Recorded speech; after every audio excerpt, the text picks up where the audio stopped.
In the game against Aston Villa, finally the prodigy manager, Mikel Arteta, made a managerial blunder in his young career.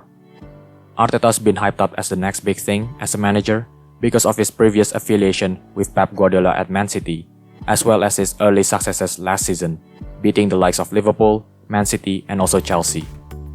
But against Villa, he made some erroneous calls, and his relative inexperience as a coach finally got exposed.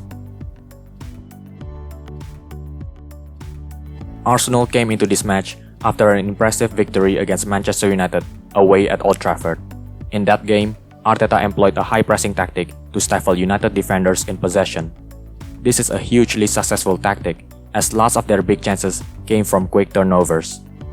That's against one of the traditional top 6 clubs who have good ball-playing defenders who can retain possession better than most defenders. Now, this is the curious thing with Arteta.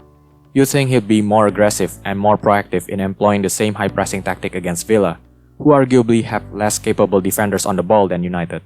And also, they're playing in their own turf. But that's never the case with Arsenal.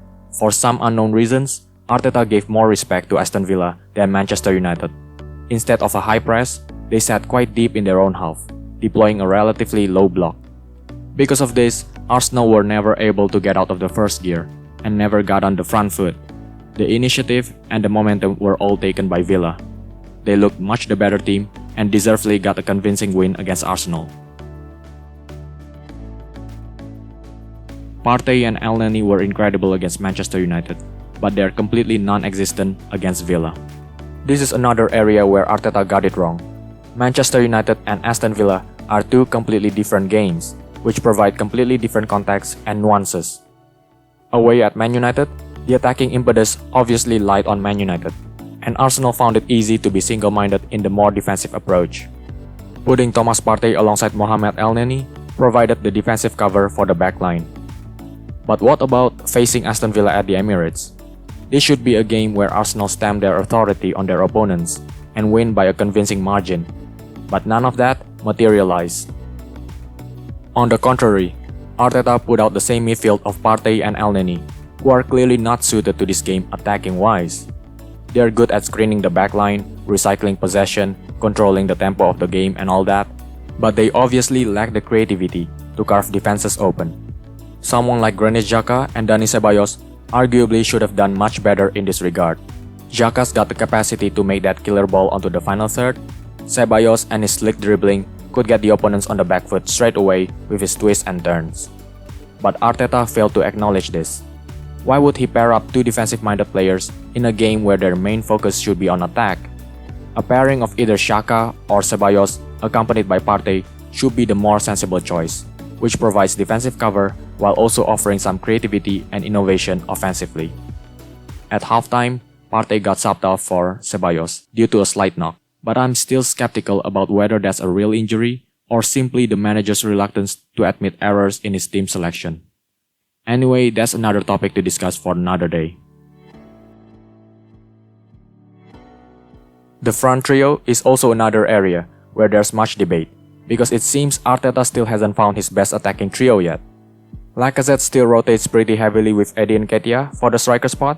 The left wing position is always Aubameyang's to lose, but the right wing still being competed for by both Willian and Nicolas Pepe, who are unable to make that spot their own.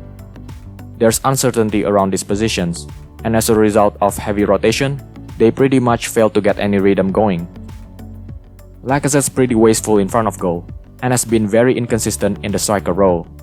To me, he looks like a striker who needs to be the main man and gets regular games week in week out to get his confidence back, but it's not happening under Arteta. Arteta's approach in his team selection has always been based on short-term form. Who's in better shape on the day will get the nod. With Nketiah as the eager understudy, Lacazette will never feel secure about his striker role, and security of starts is ultimately what a player like Lacazette needs. This is arguably what all Arsenal fans would like to see, but very rarely do.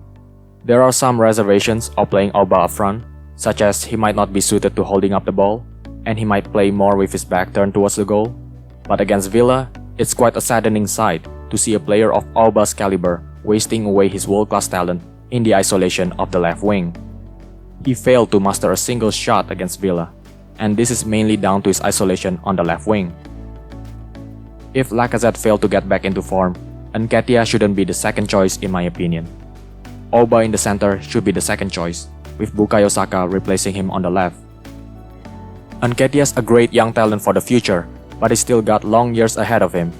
Perhaps it might even be better for him to go on another loan spell at another club to get more playing time. Arteta's main concern every week should be about bringing the best out of his team and get the win, but right now, it seems Arteta's got his mind divided between making the best team selection possible and giving young players a chance. If he intends to get the win at all costs, Auba must be ahead of Nketiah in the pecking order for the striker spot.